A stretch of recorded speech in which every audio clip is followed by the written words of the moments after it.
Hey there! Welcome to Night Lectures, your daily dose of fascinating stories. Julius Caesar, the man whose name became a title and whose life became a legend. He was born in Rome, a city consumed by political chaos, and rose from an obscure youth to the dictator who held the fate of the Republic in his hands. He was feared, adored, betrayed, and deified. He lived as a strategist, acted as a reformer, and died as a symbol, not of power, but of change that could no longer be stopped. In this video, we will tell you how Rome shaped Caesar's character and what he rebelled against in his youth, why his kidnapping by pirates became the first step toward fame, how he conquered Gaul, leaving behind not only ruins but eternal memory, why his alliance with Pompey and Crassus became the beginning of civil war, what price he paid for absolute power, and whose hand held the dagger on the day of his death, and most importantly, why Caesar did not vanish into history but became part of it, from the temples of Rome to Shakespeare's stage, from the title Kaiser to the Russian Tsar. This is not just a biography.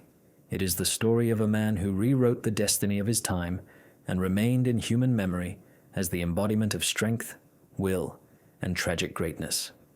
Share your ideas for future videos in the comments and hit the subscribe button. New bedtime stories come out here daily.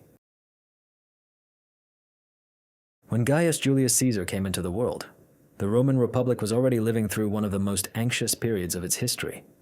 The greatness of a city that had spread its power far beyond Italy coexisted with inner instability and growing tension among social classes. The Republic, once founded on civic participation and the balance of power, increasingly resorted to violence, and political disputes were settled not by words, but by blood. It was in this atmosphere, full of hidden threats and rapidly changing circumstances, that a man was born who would not only exploit the system's weakness, but change it forever. The exact date of Caesar's birth remains disputed. According to the most accepted version, he was born on the 12th of July in the year 100 before Christ, though some sources mention the 13th. He came from the Julii, an ancient patrician family claiming descent, according to Roman tradition, from Aeneas, the son of the goddess Venus. Yet by the time of Caesar's birth, this lineage had long lost its former political influence and no longer held prominent state offices. The brilliance of ancestry was mixed with relative poverty and the need to reassert the family's standing. Caesar's father, Gaius Julius Caesar the Elder, held moderately important positions. He served as praetor and later governed the province of Asia as propraetor. His career was respectable, but not distinguished. He died when Caesar was about 15 years old, leaving neither a great fortune nor powerful connections. Caesar's mother, Aurelia Cotta, came from a respected and influential family and was described as intelligent, strong-willed, and morally strict. Ancient authors emphasized her influence on her son's character. Under her guidance, he received his first education and learned the principles that would shape his life: self-discipline, patience, and the pursuit of excellence. Meanwhile, Rome was showing clear signs of political crisis. The recent reforms of the Gracchi brothers, attempts to redistribute land and help the poor, had ended with their violent deaths. The year of Caesar's birth became fatal for another reformer, Lucius Appius Saturninus, a tribune who tried to pass radical land laws for veterans and to limit senatorial power. His conflict with the Optimates, the aristocratic elite, led to armed clashes in the heart of Rome. Saturninus was killed, his followers massacred. These events revealed that the Republic had lost its capacity for peaceful compromise and was descending into violence. The city grew unstable. The struggle between the populares, supporters of reform, and the Optimates, defenders of tradition, inflamed unrest both among nobles and the masses. Streets boiled with riots, politics was driven by intimidation, and in the Senate, threats replaced arguments. For the young Caesar, this was the world he grew up in, not a theoretical debate of ideas, but the lived reality of a society ruled by fear and treachery. His childhood unfolded in the capital, where he saw the contradictions of Rome firsthand. He watched triumphal processions of returning generals, heard the shouting of the Forum, and sometimes witnessed public executions. Even children knew the names of politicians, and the future seemed uncertain. Within his family walls, he studied grammar, rhetoric, and Greek, receiving an education worthy of an aristocrat's son. Yet neither birth nor schooling guaranteed success. To achieve anything, one had to fight. Although his family was patrician, it lacked wealth, and Caesar could not depend on privilege. Everything he achieved would have to be earned by his own efforts. This awareness perhaps gave him his early resolve. He understood that he must act, take initiative, and earn recognition, or be forgotten. One of his first defining moments came when the dictator Lucius Cornelius Sulla demanded that he divorce Cornelia, the daughter of Sulla's enemy, Lucius Cinna. Caesar refused. The decision cost him all inherited privileges and nearly his life. Sulla proscribed him, but spared him after pleas from influential intermediaries. This episode revealed the young man's will. He could defy authority and risk everything for his convictions. At that time, Gaius Julius Caesar was still a boy growing up in a city where politics took place in the streets, where wealth did not mean safety, and where fame could be as dangerous as disgrace.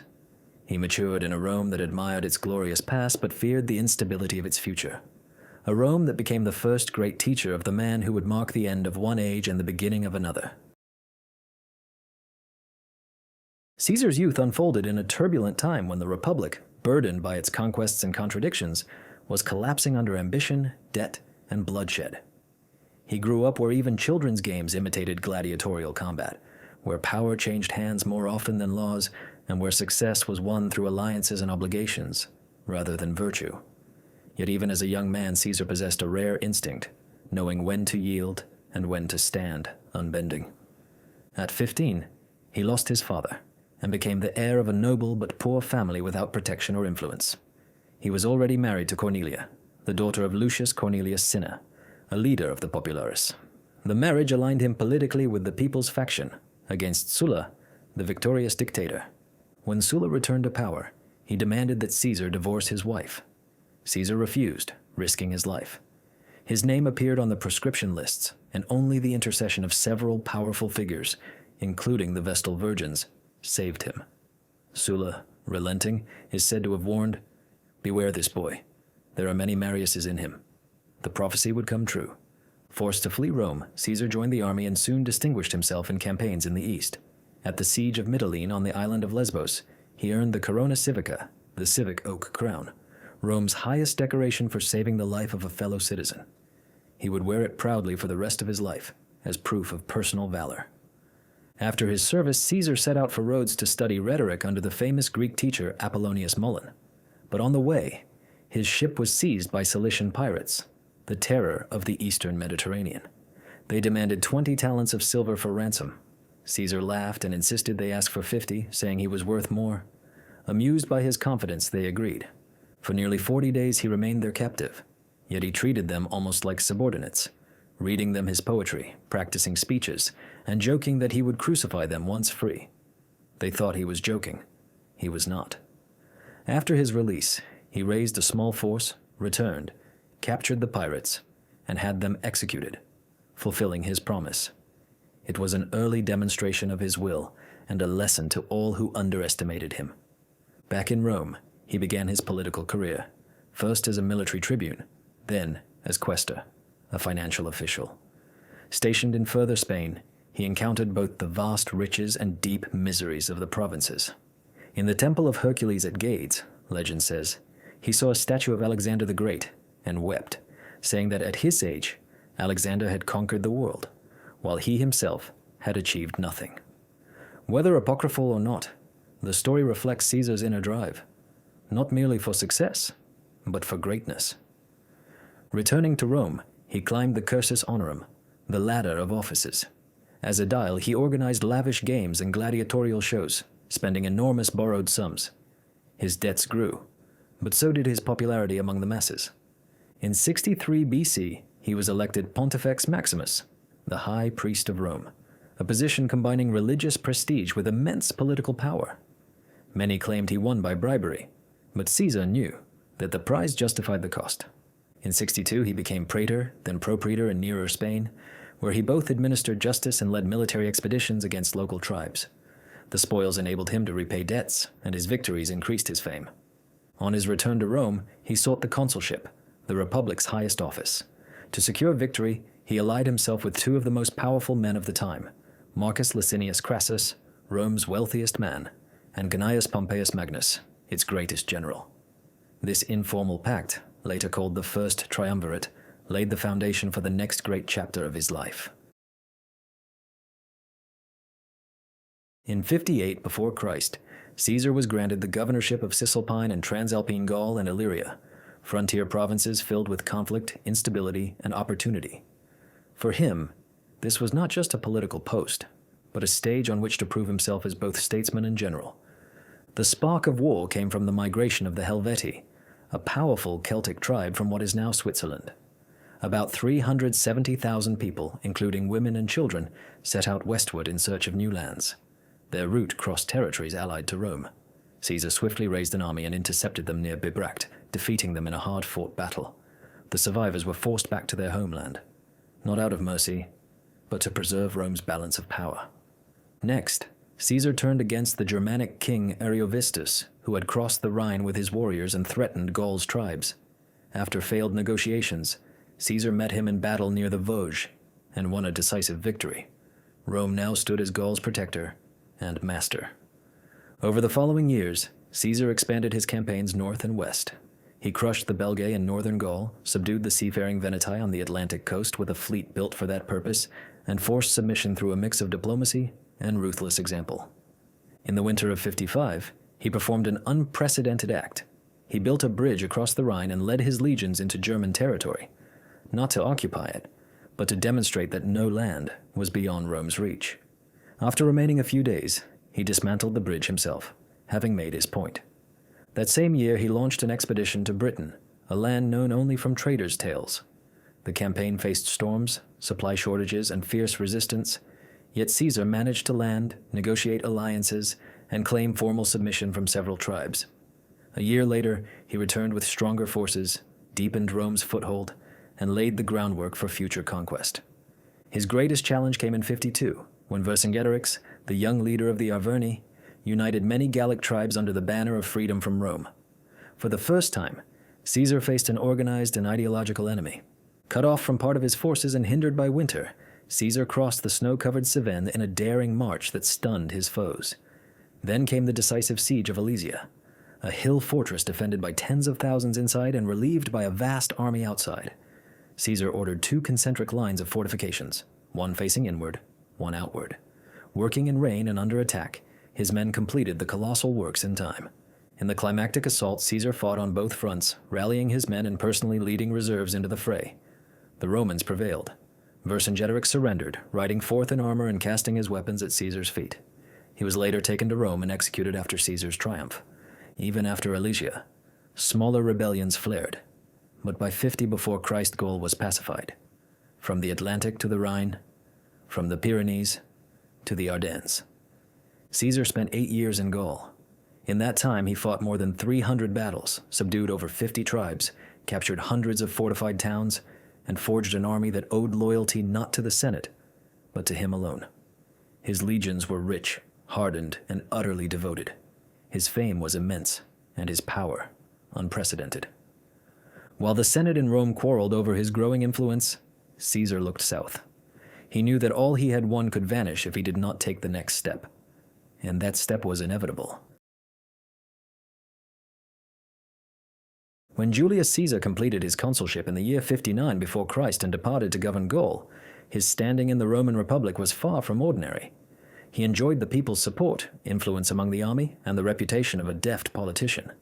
Yet even before receiving provincial command, he had made a strategic move that radically altered Rome's balance of power. He united with the 2 most influential men of his age, Gnaeus Pompeius Magnus and Marcus Licinius Crassus. Thus was born an informal pact, later called the First Triumvirate, which, though lacking any legal form, effectively controlled the Republic. At first glance, the alliance was paradoxical. Pompey, a celebrated general, conqueror of Mithridates and tamer of pirates, returned to Rome crowned with laurels, backed by soldiers and prestige, yet faced the Senate's mistrust. It refused to ratify his eastern settlements and denied land to his veterans. Crassus, a man of immeasurable wealth who oversaw much of Rome's trade and finance, longed for greater political sway but inspired suspicion among the old aristocracy. Caesar sought the consulship and a favorable provincial command, yet understood he could not overcome the Optimates' resistance without the help of these 2 powerful figures. With exceptional political instinct, Caesar became the bridge between the rivals. He offered mutual support in exchange for help advancing his own plans. Pompey would receive recognition of his eastern reforms and land for his veterans. Crassus would secure tax relief for the publicani, the equestrian syndicates in which he held stakes. Caesar would gain the consulship and guarantees of a rich and quiet provincial command. To strengthen the pact, he married his daughter Julia to Pompey, a step that for a time made the relationship almost familial. Contemporary observers noted that the marriage was not merely formal. Julia truly loved her husband, and Pompey displayed an attachment unusual for the era. In the year 59 before Christ, during his consulship, Caesar carried a series of laws satisfying the interests of all three. Land was allotted to Pompey's veterans. Crassus won economic concessions for the tax farming companies. Caesar secured for himself the proconsular command of Cisalpine and Transalpine Gaul, as well as Illyricum, for 5 years, an unprecedented term. These measures were driven through the popular assemblies, since the Senate tried to block them. One of the chief opponents of the triumvirs was Marcus Porcius Cato, an implacable defender of republican tradition. His long speeches, procedural blockades, and open contempt for Caesar did not halt the reforms, but they traced the line of a future conflict. At first, the alliance seemed firm. In the year 56 before Christ, the three men met at the city of Lucca and renewed their agreements.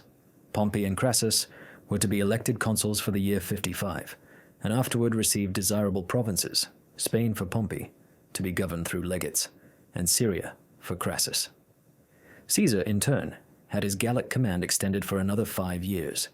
The Lucca Compact, though informal, marked a turning point. From then on, the triumvirs, not the Senate, determined the republic's fate.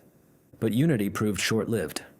In the year 53 before Christ, Crassus set out against the Parthian Empire, a wealthy eastern kingdom. Seeking personal glory, he crossed the Euphrates without sufficient reconnaissance or support. At the Battle of Carrhae, his army was surrounded and virtually destroyed. Crassus himself perished, some sources say in battle, others during a parley. His death dealt a heavy blow to the triumviral balance. He had served as the mediator restraining a direct clash between Caesar and Pompey. Without him, the political triangle flattened into a straight line with two men at either end, equal in ambition, but increasingly divided in outlook. Another blow came with Julia's death in the year 54 before Christ.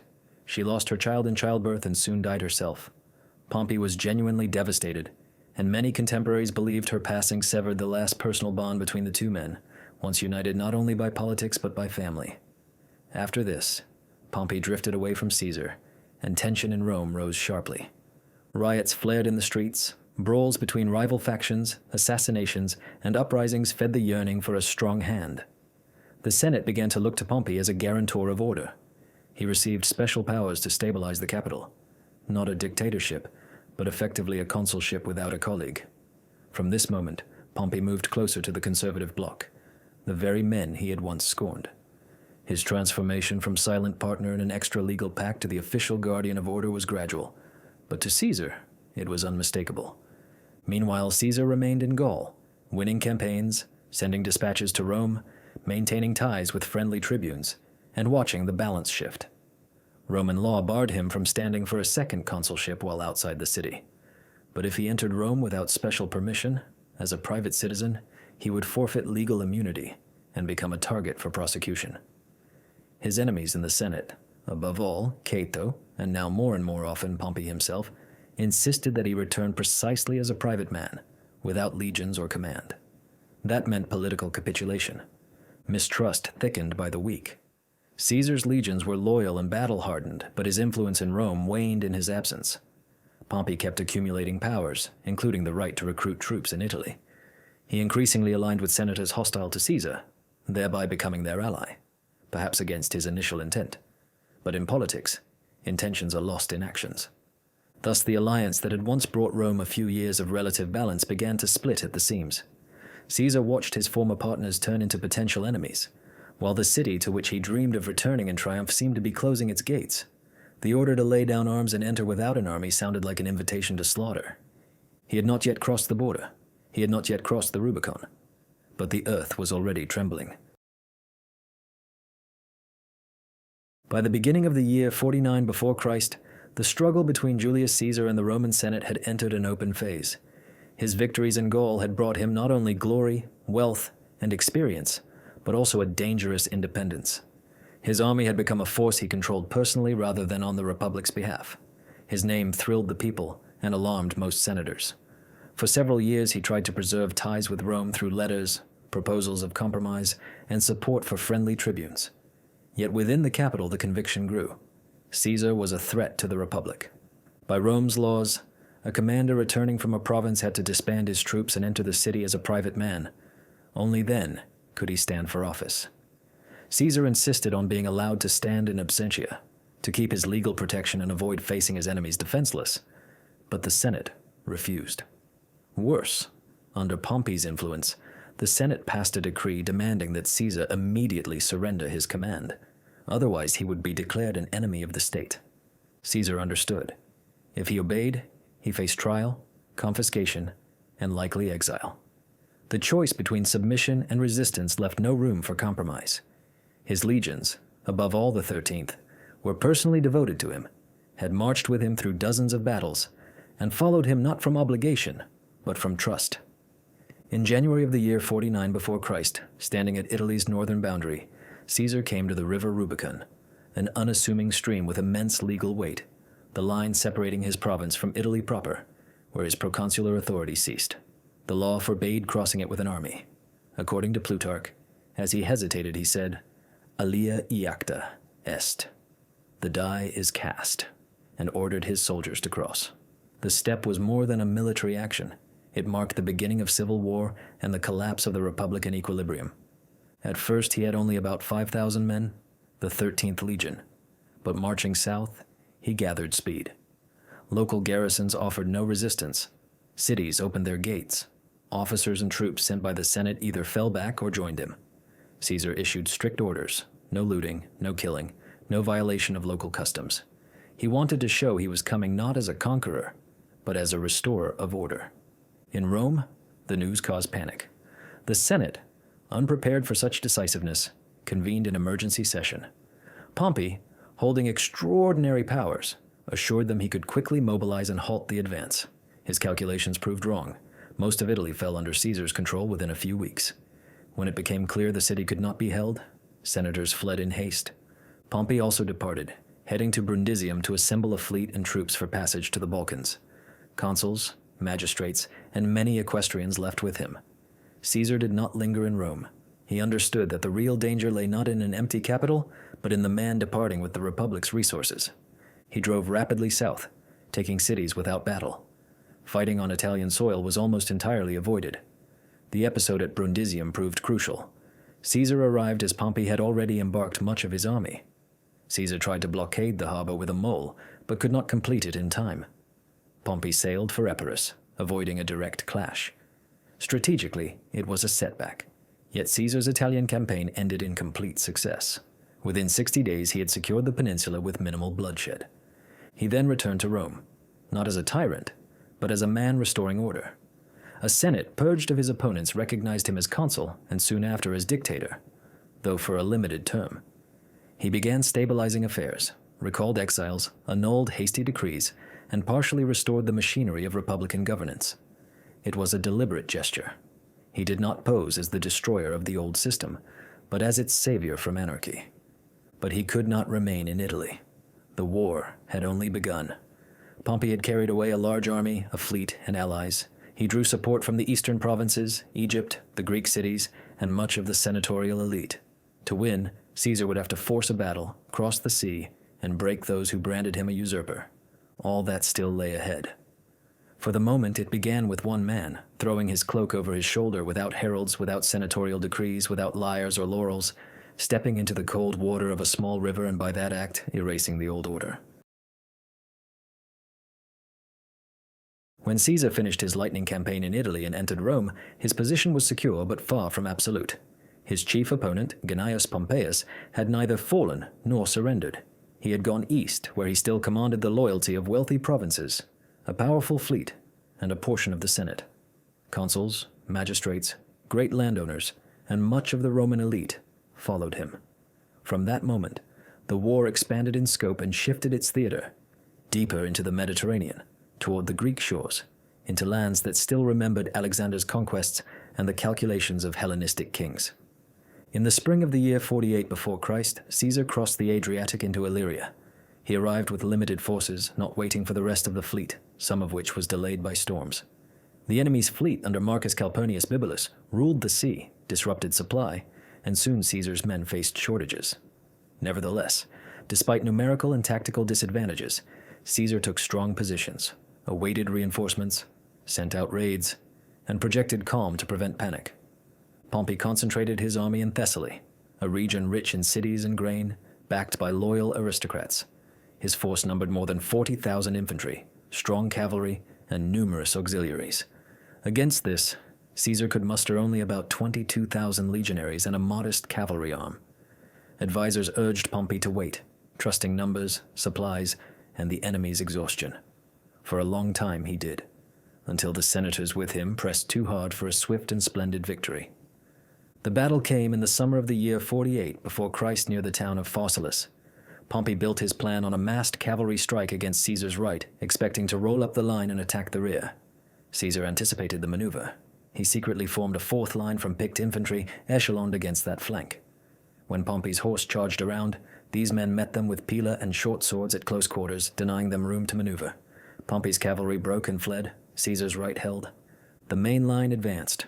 Caesar's veterans moved with cold precision. Pompey's army, though larger, lacked cohesion. It contained raw recruits and allies not trained for an orderly retreat. When their flank collapsed, the formation unraveled. Panic spread from the edges to the center. Pompey, seeing his camp disintegrate, cast aside his insignia and left the field for a nearby settlement. He stayed only briefly before making for the coast, whence he sailed to Asia Minor and then to Egypt. Caesar's victory at Pharsalus was complete. Around 24,000 prisoners were taken, including dozens of senators and magistrates. True to his policy of clemency, Caesar released many after extracting pledges of neutrality. He shunned purges and theatrical revenge. His aim was higher, to show that he fought not for extermination, but for order and stability. Pompey reached the shores of Egypt, a kingdom formerly under Rome's protection, yet mired in a dynastic crisis. The young king Ptolemy XIII nominally sat on the throne, but power was fought over by regents and military advisors. His sister and co-ruler, Cleopatra VII, had been driven from Alexandria, and a quiet struggle for control raged. Pompey expected an alliance, a reward for his service to Rome. Reality proved otherwise. Ptolemy's advisors feared Caesar's anger. They reasoned that sheltering Pompey might bring vengeance, whereas killing him might win gratitude. They chose the latter. On the 28th day of September, in the year 48 before Christ, in a small boat near the shore, Egyptian soldiers stabbed Pompey as he stepped onto land. His body was left on the sand. His head and signet were sent to Caesar as a gift. Caesar's reaction was not what they had hoped. Receiving the head of a man who had been his political rival, his former ally, and his kinsman by marriage, Pompey was his son-in-law, he turned away and, Plutarch says, wept. He ordered Pompey's body found and granted honorable burial. It was not a moment of triumph, but a silent recognition of the price Romans had paid in war against Romans. Caesar entered Alexandria with a small force. His presence divided the court. Some saw a guardian of order, others a threat. He declared that he came not as a conqueror, but as an arbiter, to enforce the will of Ptolemy XII, father of the current king, whose testament made Rome guarantor of Egypt's stability. He summoned both Ptolemy and Cleopatra to present their claims before him. Cleopatra, in exile, seized the chance. Legend says she entered the palace in secret, hidden in a rolled carpet delivered to Caesar's rooms. The effect was striking. He saw not merely a young queen, but a charismatic, intelligent woman who understood politics to the core. Attraction and interest quickly intertwined with mutual advantage. Caesar chose to support her claim to the throne. The decision ignited Alexandria. Riots broke out. The army loyal to Ptolemy rose against Caesar, and street fighting consumed the capital. The Romans were virtually besieged. Even a large portion of the library of Alexandria was consumed by flames when combat spread to warehouses and docks. The situation grew dire. Caesar did not yield. He fortified districts, secured seaborne reinforcements, and soon received help from allies in Syria. A protracted but methodical campaign to restore control began. He acted not as a transient visitor, but as a ruler, confident in his right to intervene. Here, on foreign soil, far from Rome and the legions that had made his name, Caesar again stood at the center of a political whirlwind, now as the judge of kings and the maker of equilibrium. And though the issue was not yet settled, it was already clear. Even in a foreign capital, even under the arrows of rebels, he continued to assert his power. When Caesar, having completed the Alexandrian campaign and secured Cleopatra's place on the Egyptian throne, left the banks of the Nile, he returned not merely as a victor, but as a man to whom not only his enemies had submitted, the very structure of the Roman state had bent to him as well. His rise from a patrician with an uncertain political future to the summit of power had been swift, and now a new stage opened before him, governing a state no longer confined by republican limits. His return to Rome in the year 46 before Christ was accompanied by lavish triumphs that lasted for several consecutive days. He celebrated victories in Gaul, in Egypt, over Pharnaces and Pontus, and over Juba in Numidia. These campaigns were woven into a single festival, and Rome, astounded by its scale, saw in Caesar not only a general, but something more. Captive kings marched through the streets. Tables groaned with feasts. Grand spectacles were staged. Bread, wine, and money were distributed to the people. Everything proclaimed one thing. The Republic now had a man whose power surpassed that of all predecessors. The Senate, its influence drained away, began ratifying for Caesar powers previously unthinkable under law. First, he was granted the dictatorship for 10 years. Then he was proclaimed dictator without term, and he adopted imperator as part of his name. His portrait began to be struck on coins during his lifetime, a first in Rome. He received the right to appoint magistrates and senators, to control elections and legislative initiatives. The institutions still functioned in form, but now they merely endorsed decisions he had already made. Yet Caesar did not stop at consolidating power. He truly began to rebuild Rome. First, he tackled the calendar. The lunar system, which had drifted from the astronomical cycle, threw the seasons out of joint. With the help of the Egyptian astronomer Sosigenes, he introduced the Julian calendar based on the solar year. Intercalary months were abolished, the leap year established, and the beginning of the new year was officially moved to the 1st of January. This system remained in force until the 16th century and was taken up by the Christian world with almost no changes. Caesar also undertook a redistribution of land. He founded new colonies in Spain, Gaul, North Africa, and the Balkans, where veterans received allotments. This eased tensions among discharged soldiers and simultaneously expanded Rome's sphere of influence. On the Italian peninsula, he carried out confiscations and reassignments of land in favor of poorer citizens, seeking to soften social stratification and protect himself from potential unrest. He broadened the circle of Roman citizens as well, granting citizenship to many inhabitants of Gaul and Spain. Aristocrats were shocked, regarding citizenship as an exclusive privilege. Caesar looked wider. He envisioned the empire as a single whole in which loyalty mattered more than lineage. In fiscal affairs, he regulated the work of the tax farmers, capped interest growth, forbade arbitrary imprisonment for debt, and reformed provincial taxation, steps that greatly reduced abuses. He sought to transform the provinces from sources of plunder for the Roman elite into stable parts of a common state. He also moved to reform the courts and administration. Caesar increased the number of senators, partly by including members of the provincial nobility. He created a new hierarchy of courts, shortened trial terms, and abolished certain archaic procedures.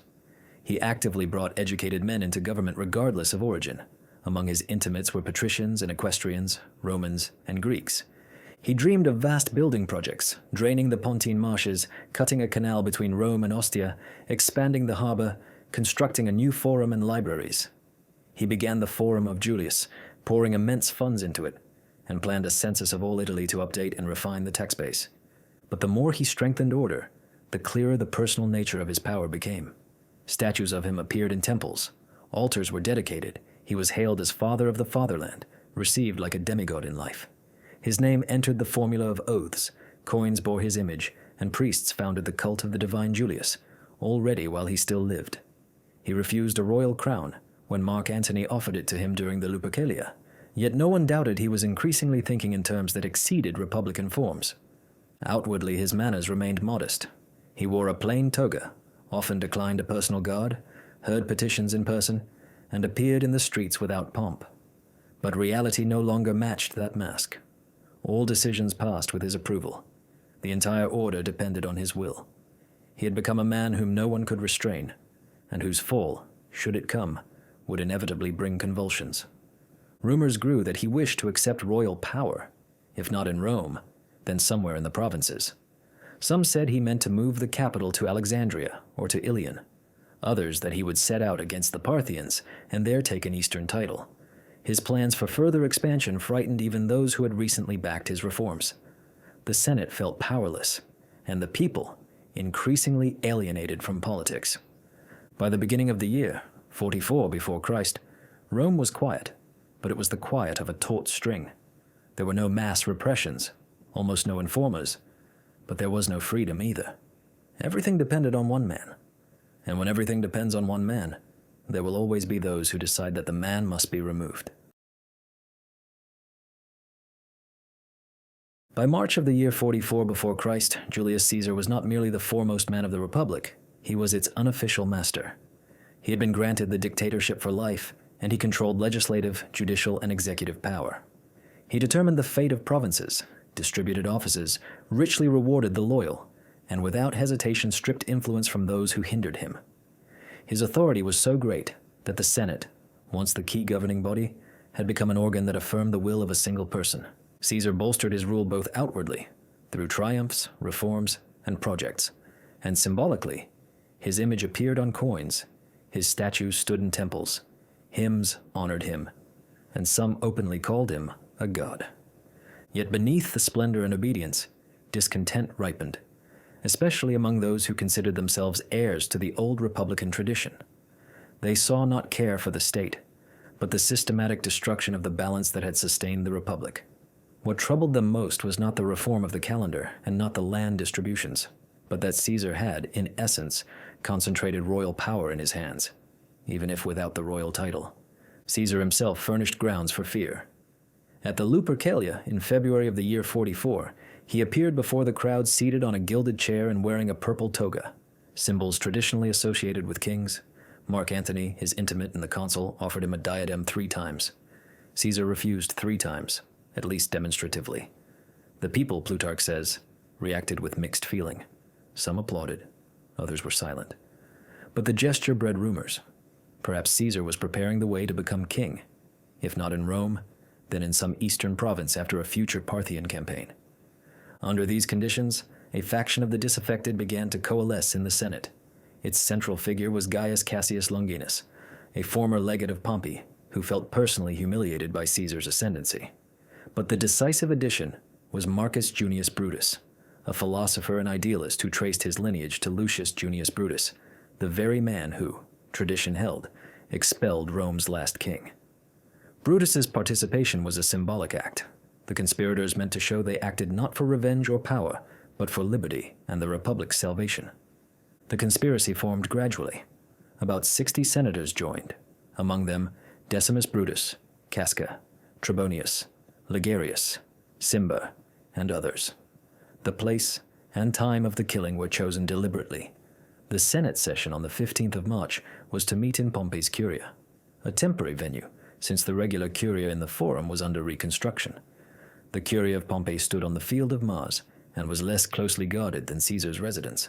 On the day of the murder, fate sent warnings, so the tradition has it, again and again. Calpurnia, Caesar's wife, was troubled by a sinister dream in which she held his bloodied body in her arms.